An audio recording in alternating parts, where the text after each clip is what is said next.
Hi, ನಾನಿವತ್ತು ನಮ್ಮ ಅಕ್ಕನ ಮನೆಗೆ ಬಂದಿದ್ದೆ. ಕಾಯೆಲ್ಲ ಕೆಟ್ಟೋಗಿತ್ತು. ನಿಪ್ಪಿಟ್ಟು ಮಾಡಿಕೊಡು ಅಂದೆ. ನಿಪ್ಪಿಟ್ಟು ಮಾಡೋಕ್ಕೆ ರೆಸಿಪಿ ಹೇಳಿದ್ಲು.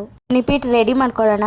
ಅಜ್ವಾನ, ಜೀರಿಗೆ, ಒಣಮೆಣಸಿನ್ಕಾಯಿ, ಬೆಳ್ಳುಳ್ಳಿ ಜಜ್ಕೋಬೇಕು.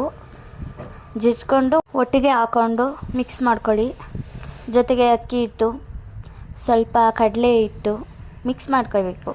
ಕಡಲೆ ಹಿಟ್ಟು, ಸ್ವಲ್ಪ ಉಪ್ಪು, ರುಚಿಗೆ ತಕ್ಕಷ್ಟು ಉಪ್ಪು.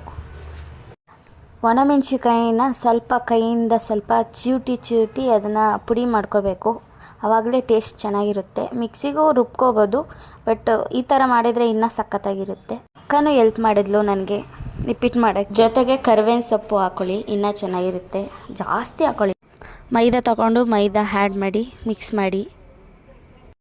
ಸ್ವಲ್ಪ ನೀರು ಹಾಕ್ಕೊಂಡು ಮಿಕ್ಸ್ ಮಾಡಿ. ಅಚ್ಚ ಖಾರದ ಪುಡಿ ಇಲ್ಲ ಖಾರದ ಪುಡಿ ಇದ್ದರೆ ಮಿಕ್ಸ್ ಮಾಡಿ, ಕಲರ್ ಬರುತ್ತೆ ನಿಪ್ಪಿಟ್ಟು. ಸ್ವಲ್ಪ ಒತ್ತಕ್ಕೆ ರೆಡಿ ಮಾಡ್ಕೊಳ್ಳಿ. ಒತ್ತಾದಮೇಲೆ ಎಣ್ಣೆ ಕರೀರಿ. ನಿಪ್ಪಿಟ್ಟು ರೆಡಿ ಆಯಿತು. ನಿಪ್ಪಿಟ್ಟು ಮಾತ್ರ ಸಖತ್ತಾಗಿ ಬಂದಿದೆ. ಹೇಗಿದೆ?